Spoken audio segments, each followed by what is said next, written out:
छलावा। रामपुर गांव के रहने वाले सुदीप की बारात दुल्हन लेकर वापस लौट रही थी।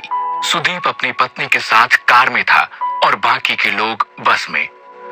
सुदीप की कार बस के साथ साथ ठीक उसके पीछे चल रही थी। रात बहुत हो चुकी थी और सुदीप की पत्नी रीमा को जोरों से नींद आ रही थी। ड्राइवर कार चला रहा था।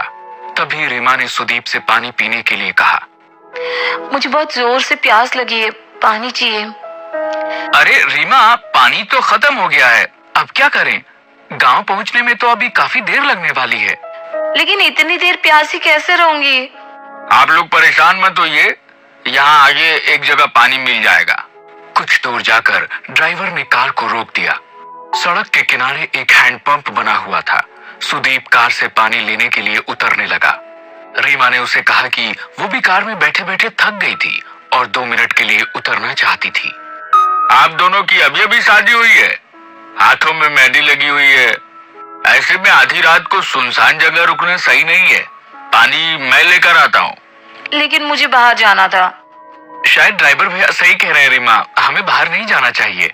ड्राइवर बाहर उतर गया और रीमा कार की खिड़की से बाहर देखने लगी। कुछ देर में ड्राइवर पानी लेने गया और पानी लेकर वापस आ गया। उसने पानी की बोतल रीमा को दे दी। रीमा ने जल्दी से पानी पी लिया। लेकिन इस बीच में बारात की बस जो अब तक आगे आगे चल रही थी वो दूर निकल गई और रीमा, सुदीप और ड्राइवर उस सुनसान रास्ते पर अकेले रह गए। ये देख सुदीप ने ड्राइवर से कहा कि वो कार को थोड़ा तेज चलाए ताकि बस के पास पहुंचा जा सके। ड्राइवर ने सुदीप की बात को मानते हुए कार को तेज चलाना शुरू कर दिया। लेकिन काफी देर के बाद भी कार बस तक नहीं पहुंच पाई। भैया 1 घंटा हो गया लेकिन अभी तक कहीं बस नजर नहीं आ रही है। इतनी दूर तो नहीं निकली थी, आखिर हो क्या रहा है? तभी रीमा की नजर सड़क के किनारे एक हैंडपंप पे पड़ी। उसने देखा कि ये वही हैंडपंप था जो कुछ देर पहले रास्ते में आया था और जहां से उन लोगों ने पानी लिया था, क्योंकि उस हैंडपंप का भी हैंडल टूटा हुआ था। ड्राइवर भैया, आप गलती से कार वहीं लेकर आ गए हैं। हाँ, मुझे भी ऐसा ही लग रहा है, लेकिन ये सब हो क्या रहा है? वो देखिए, हैंडपंप के पास कोई है, उससे पूछ लेते हैं। सुदीप, रीमा और ड्राइवर ने देखा कि एक बूढ़ा आदमी हैंडपंप से पानी भर रहा था। आप हमें यहाँ से रामपुर जाने का रास्ता बता सकते हैं? रामपुर तो 2 किलोमीटर पीछे छूट गया, तुम लोग वापस जाओ। नहीं, ऐसा नहीं हो सकता, हम वहीं से आ रहे हैं, वहाँ रामपुर गांव नहीं है। भाग जाओ यहाँ से, ये रास्ता बहुत खतरनाक है। यहाँ एक छलावा घूमता है, अगर तुम उसके चक्कर में फंस गए तो कभी यहाँ से बाहर नहीं जा पाओगे। ये सुनते ही ड्राइवर, सुदीप और रीमा बुरी तरह से डर गए। सुदीप वहां से कार लेकर निकला, लेकिन काफी देर हो गई और वो लोग उसी रास्ते पर घूमते रहे। अब उनको समझ आ गया था कि वो छलावे में फंस चुके थे। तभी रीमा ने धीरे से सुदीप के कान में कहा, किसी भी बहाने से हमें इस ड्राइवर को कार से उतारना होगा और कार तुम्हें चलानी होगी। लेकिन ऐसा क्यों? क्योंकि ये ड्राइवर ही कार से बाहर उतरा था और उसी वक्त छलावे ने इसे पकड़ लिया होगा। अगर हमने इसे यहीं छोड़ दिया तो हम बच सकते हैं। सुदीप रीमा की बात मान लेता है और ड्राइवर को कार रोकने के लिए कहता है। उसके बाद सुदीप खुद भी कार से उतर जाता है और ड्राइवर को बाहर आने के लिए कहता है। ड्राइवर बाहर निकलता है और सुदीप उसे धक्का देकर खुद गाड़ी में बैठ जाता है। सुदीप और रीमा वहां से भाग निकलते हैं। कुछ दूर जाने पर उन्हें अपनी बारात वाली बस नजर आती है। तुम ठीक कहती थी रीमा, ये देखो हमारी बस नजर आ रही है। अच्छा हुआ उस ड्राइवर को वहीं फेंक दिया। बिल्कुल ठीक कहते हो तुम। अब हमें ये कार छोड़कर सब लोगों के साथ बस में बैठ जाना चाहिए। सुदीप कार को बस के आगे रोक देता है और वे दोनों अपने घर वालों के साथ बस में बैठ जाते हैं। बस आगे बढ़ने लगती है। थोड़ी देर बाद सुदीप की नजर बाहर हैंडपंप पर पड़ती है। ये वही हैंडपंप था जिसके पास से वो पहले 2 बार गुजर चुके थे। अब सुदीप को समझ नहीं आ रहा था कि ड्राइवर तो वहीं रह गया, फिर आखिर ये छलावा उसे अब भी क्यों हो रहा था? सुदीप ने ये बात अपने रिश्तेदारों को बताई। हम सब लोग एक छलावे में फंस चुके हैं, इससे बाहर कैसे आना है कोई नहीं जानता।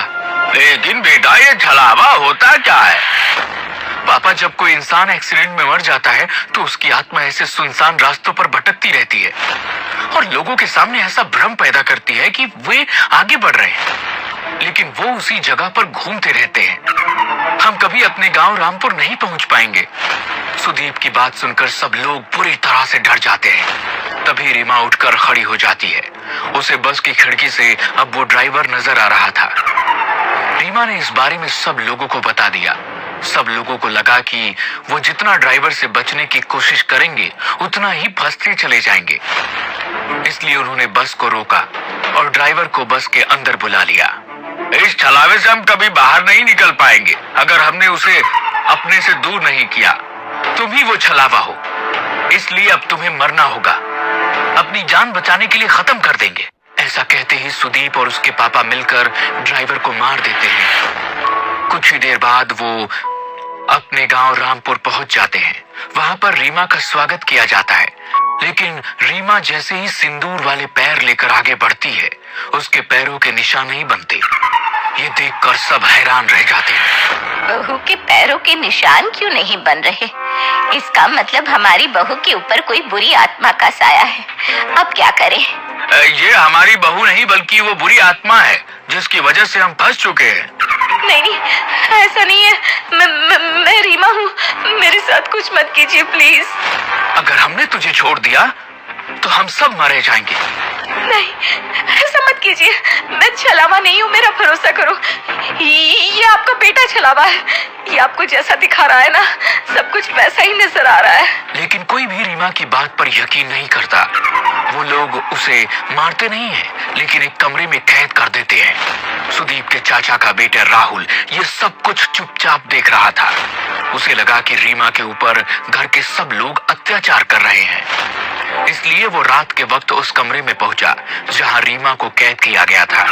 तुम चिंता मत करो रीमा, मैं तुम्हें यहाँ से बाहर ले जाऊंगा। हाँ, प्लीज मेरी मदद करो। राहुल रीमा का हाथ पकड़कर उसे वहां से बाहर ले जाने के लिए निकलता है। तभी वहां पर परिवार के बाकी लोग आ जाते हैं। वो राहुल को वहां देखकर नाराज हो जाते हैं। ये तुम क्या कर रहे हो? मेरी पत्नी को कहाँ लेकर जा रहे हो? मेरी पत्नी का हाथ कैसे पकड़ा तुमने? आप लोग रीमा के साथ गलत कर रहे हैं। मैं उसे यहाँ से बाहर निकाल रहा था। तुम ऐसा नहीं कर सकते। आप मुझे नहीं रोक सकते। मैं रीमा को लेकर जाऊंगा। राहुल के इतना कहते ही सुदीप उसे धक्का देता है और राहुल दीवार से टकराकर वहीं गिर जाता है। उसके सिर से खून बहने लगता है, लेकिन तभी राहुल जैसा दिखने वाला एक और शख्स वहां आकर खड़ा हो जाता है। घर के लोग समझ ही नहीं पा रहे थे कि ये सब हो क्या रहा था। राहुल, तुम तो बेहोश हो गए थे। ये सब क्या हो रहा है? ये सब इस रीमा की वजह से हो रहा है। हमें इसका कुछ करना होगा। ठीक कहती हैं आप माँ। सुदीप आगे बढ़कर रीमा के बाल पकड़ लेता है और उसे खींचकर दीवार में धक्का देने की कोशिश करता है। रीमा झटके से दीवार से टकरा जाती है और तभी एक जोरदार चीख सबके कानों में सुनाई देती है।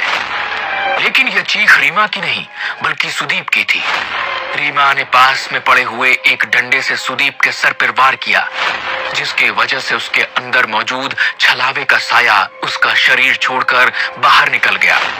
सुदीप कुछ देर के लिए बेहोश होकर गिर पड़ा, लेकिन बाद में सब कुछ ठीक होने लगा। असल में छलावा और किसी के अंदर नहीं बल्कि खुद सुदीप के अंदर था। ये जैसा जैसा हमें दिखा रहा था वैसा ही नजर आ रहा था, लेकिन अब वो साया यहाँ से जा चुका है और अब कभी यहाँ वापस नहीं आएगा। लेकिन तुम्हें कैसे पता चला? मुझे इस पर शक हुआ क्योंकि मैंने ही कहा था शायद ड्राइवर छलावा है और इसने उसे मार दिया।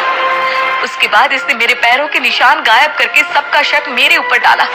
लेकिन जब आप लोगों ने मुझे मारा नहीं बल्कि मुझे कमरे में बंद कर दिया।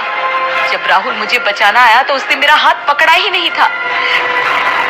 छलावे की वजह से सबको ऐसा नजर आ रहा था। सुदीप ने उसे मारने की कोशिश की। तब मुझे समझ में आ गया कि असली छलावा सुदीप के अंदर मौजूद था।